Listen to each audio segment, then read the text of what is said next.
This Rolex costs $50,000, and in the next few minutes, I'm going to show you exactly why. Because what happens inside this factory is something most people will never see, and honestly, it's going to change the way you look at luxury watches forever. Right now, in a secret facility in Switzerland, there's a room where the temperature never changes, not even by half a degree. Inside that room, a single watchmaker is holding a component so small, so precise, that if you sneezed near it, you'd ruin 6 months of work. And that's just one piece. This watch has over 300 of them. But here's what nobody tells you about Rolex. They don't just make watches. They make their own gold. They mine their own gemstones. They even develop their own steel alloy that doesn't exist anywhere else on Earth. And I'm about to take you inside that entire process, step by step, showing you secrets that Rolex has kept hidden for decades. Because by the end of this, you're going to understand something that most people never will. The real reason a Rolex costs what it costs has nothing to do with the brand name on the dial. Let's start with something that sounds absolutely insane. Rolex has their own foundry. While other luxury brands are buying gold from suppliers, Rolex is melting down raw materials and creating their own alloys from scratch. They developed something called Everose Gold. And this isn't just marketing nonsense. This is a proprietary blend of gold, copper, and platinum that will never fade, never lose its color, even after 100 years. Inside the foundry, the temperature hits nearly 2,000 degrees Fahrenheit. The gold melts into a glowing liquid that looks like something from another planet.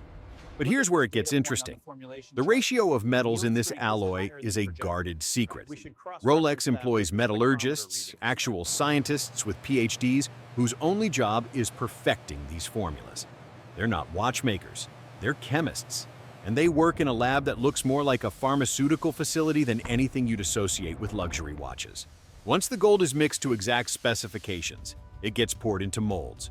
But we're not talking about rough shapes here. These molds are designed with tolerances measured in microns. A human hair is about 70 microns wide. These molds are accurate to within 5 microns. And if you're wondering why that matters, just wait. After the gold cools, it moves to the machining department.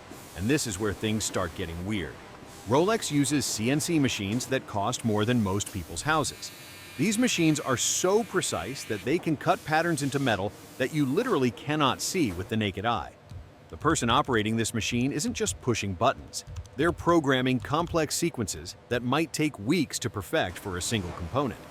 But let's talk about the steel for a second, because this is where Rolex does something that sounds completely unnecessary until you understand why. Most watchmakers use a type of steel called 316L. It's good steel, corrosion-resistant, durable, industry standard. Rolex said no. They developed their own steel called 904L, and this stuff is usually reserved for aerospace applications and chemical plants. It's harder to machine, more expensive to work with, and requires completely different tools and techniques. Why would they do this? Because 904L steel is virtually impossible to corrode. You could wear this watch while swimming in the ocean every single day for 50 years, and it would look exactly the same. But here's the thing that really matters. It also polishes differently. The shine you see on a Rolex isn't just buffed steel. It's a completely different material that reflects light in a way that your eyes can detect, even if you don't consciously realize it. When you put a Rolex next to any other watch, even high-end competitors, there's something about the way it catches the light that just looks different. That's the 904L steel. Now we're getting to the bracelet, and this is something people completely overlook. This isn't just a strap. The bracelet on a $50,000 Rolex has over 100 individual components. Each link is machined, assembled, and tested individually. There's a department at Rolex where workers do nothing all day except assemble bracelets. They're not making the whole watch, just the bracelet, and they've been doing it for decades. The clasp alone has 26 parts. Inside that clasp is a system that Rolex patented, and it's designed so that when you close it, you hear and feel a specific click. That click isn't an accident. Engineers spent months perfecting the exact tension and mechanism so that it feels satisfying. Because Rolex knows something that other brands forget. When you're wearing a $50,000 watch, every single interaction with it needs to feel like $50,000. But let's move inside the watch now, because this is where things get absolutely wild. The movement, the actual mechanism that makes the watch tick, is built in a completely separate facility. And when I say separate, I mean this place has its own security, its own air filtration system, and its own quality control that's so intense it borders on paranoid. Every single component that goes into a Rolex movement is made in-house. The gears, the springs, the jewels, everything. And these parts are so small that the people assembling them work under microscopes. Not magnifying glasses, actual microscopes. A single gear in this watch might have teeth that are smaller than a grain of salt. And each one of those teeth needs to be perfectly shaped, perfectly smooth, because even the tiniest imperfection will affect how the watch keeps time. Here's something that's going to blow your mind. Rolex makes their own hairsprings. This is a coiled spring that's thinner than a human hair, and it oscillates back and forth exactly 8 times per second. That oscillation is what keeps time. And for decades, almost every watch company in the world bought these hairsprings from the same supplier. Rolex decided to make their own. They developed a proprietary alloy called parachrome, and this material is completely unaffected by magnetic fields and temperature changes. Your regular watch will lose time if you leave it near your phone, or if you go from a hot room to a cold room. A Rolex won't. But making these hairsprings is absurdly difficult. The material has to be formed into a spiral that's exactly the right size, with exactly the right tension, and the manufacturing process is so delicate that even vibrations from people walking nearby can ruin a batch. So the room where they make hairsprings is built on shock absorbers. The entire room floats so that nothing from the outside world can interfere with the process. Now, let's talk about the assembly, because this is where the human element comes in, and it's not what you'd expect. Each watch is assembled by a single watchmaker, not a team, one person. That person's initials get recorded with the watch's serial number. If anything ever goes wrong with that watch, even decades later, they can trace it back to the exact person who built it. And that watchmaker is responsible for every single step. They place each gear, each spring, each jewel, and we're talking about 300 components that need to fit together with zero margin for error. The watchmaker works in total silence. No music, no conversation, nothing. Because this level of precision requires absolute focus. They're using tools that look like they belong in a surgical theater. Tweezers so fine they can pick up a component that weighs less than a snowflake. And if their hand shakes, even slightly, they have to start over. Once the movement is fully assembled, it goes through testing that lasts for weeks, not days, weeks. The watch is placed in different positions, subjected to different temperatures, monitored constantly. Rolex has machines that simulate years of wear in just a few days. They're checking to see if the watch gains or loses even a single second per day. And if it does, it goes back to the watchmaker to be adjusted. But here's where Rolex does something that absolutely nobody else does. After the watch passes all their internal testing, they send it to an independent Swiss institute called COISC for certification as a chronometer. This is a third-party organization that tests watches to make sure they're accurate. Most luxury brands do this, and then they're done. Rolex takes the watch back after it passes COISC certification and tests it again. Their internal standard is twice as strict as the official chronometer certification. They don't trust anyone else's testing, not even the official Swiss authority. And we haven't even talked about the dial yet, that face you see when you look at the watch. This is made in a completely different building under conditions that would make a computer chip factory jealous. The room is a clean room, meaning the air is filtered to remove every single particle of dust, because even one speck of dust on the dial will ruin it. The markers on the dial, those little indicators that show the hours, are applied by hand. A technician uses a tool that looks like a tiny stamp to place each marker in exactly the right position. And we're talking about precision measured in fractions of a millimeter. If a marker is off by even the tiniest amount, the entire dial gets scrapped. And considering that some of these dials have diamond markers, we're talking about throwing away thousands of dollars worth of materials because something is off by less than the width of a hair.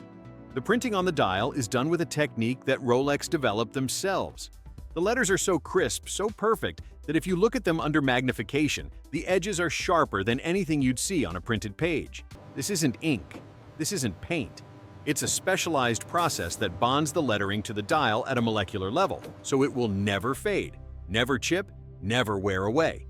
Now let's talk about something that most people never think about: The crystal, that clear piece that covers the face of the watch. On a cheap watch, this is plastic or basic glass. On a Rolex, it's synthetic sapphire, and not just any sapphire. Rolex grows their own sapphire crystals in an oven that reaches temperatures over 4,000 degrees Fahrenheit. The process takes weeks. They're literally creating gemstones from scratch. Once the sapphire is grown, it needs to be cut and polished, and this is where things get technical. The crystal isn't just flat, it has a slight curve to it, and that curve has to be perfect because it affects how you see the dial. If the curve is wrong, the dial will look distorted from certain angles. So Rolex uses diamond-tipped tools to shape the sapphire, and the polishing process takes hours for each individual crystal.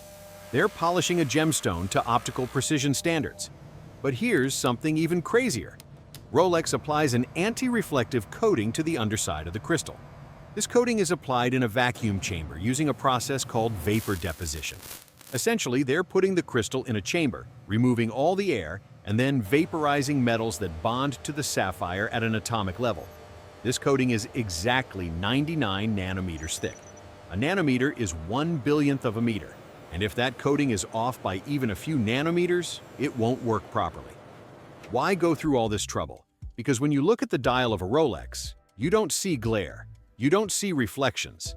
You see the dial perfectly in any lighting condition, and your brain registers this as quality even if you don't consciously realize what you're looking at.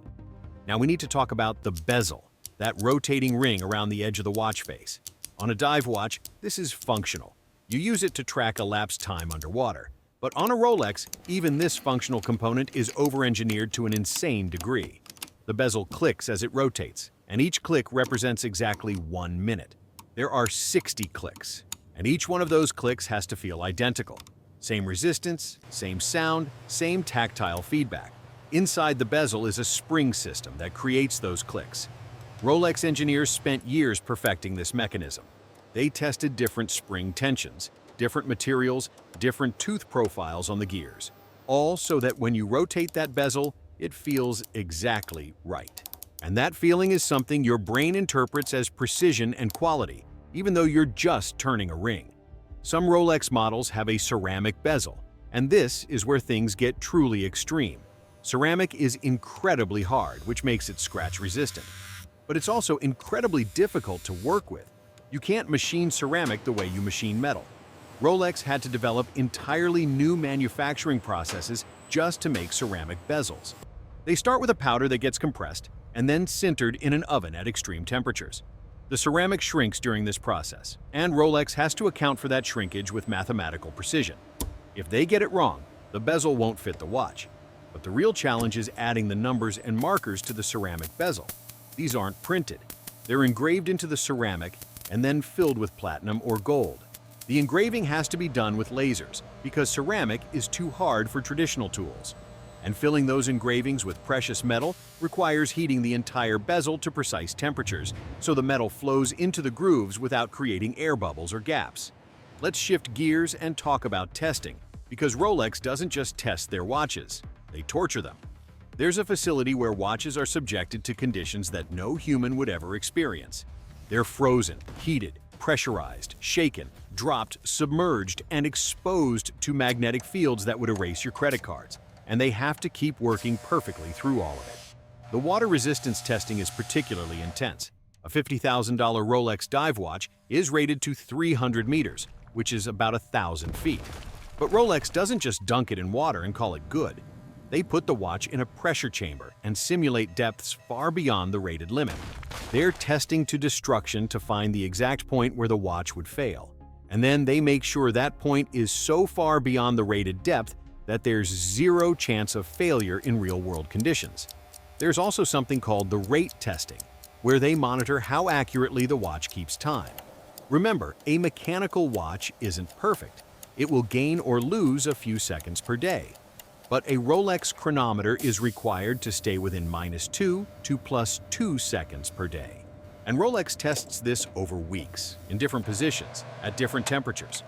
They're making sure that whether you're in the Arctic or the tropics, whether the watch is on your wrist or sitting on a table, it keeps time within that standard. Here's something that really separates Rolex from everyone else: after-sales service. When you buy a $50,000 Rolex, you're not just buying a watch. You're buying a lifetime relationship with the company. If your watch ever needs service, you send it back to Rolex. And what happens next is remarkable. They completely disassemble the watch. Every single component gets inspected, cleaned, and tested. Worn parts get replaced with factory original parts. The case and bracelet get refinished to look brand new. And when you get your watch back, it looks and performs exactly like it did the day it was made. Rolex keeps spare parts for every watch they've ever made. Even models from the 1950s. They have warehouses full of components for watches that haven't been in production for decades, because they know that someone, somewhere, is wearing a Rolex that their grandfather bought, and if it breaks, they want to fix it.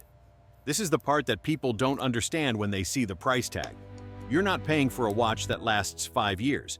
You're paying for a watch that lasts 5 generations. Your great-grandchildren could wear this watch, and if they take care of it and service it properly, it will work exactly as designed. Now let's talk about something controversial, the markup. People love to argue about how much a Rolex really costs to make versus what it sells for. And yes, there's a markup. Of course there is. But here's what those arguments miss. The cost isn't just in materials, it's in the decades of research and development. It's in the factories full of custom machinery that Rolex built specifically for watchmaking and nothing else. It's in the workforce of highly skilled craftspeople who spent years learning their trade. It's in the quality control that rejects anything less than perfect. When you buy a $50,000 Rolex, you're paying for the fact that somewhere in Switzerland there's a facility with air filtration systems that cost millions of dollars, just so the dial on your watch doesn't get a speck of dust on it during assembly. You're paying for watchmakers who assemble movements under microscopes in climate-controlled rooms built on shock absorbers. You're paying for synthetic sapphire crystals that were grown in ovens hotter than the surface of Venus and then polished to optical precision.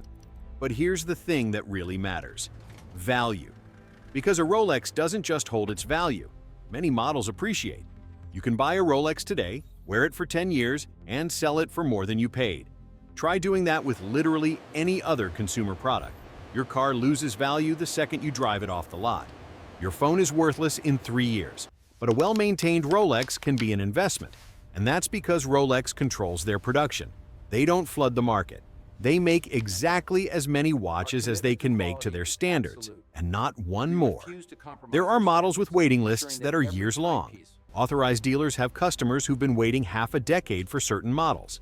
And Rolex doesn't care. They won't increase production if it means compromising quality. This is the fundamental difference between Rolex and almost every other luxury brand.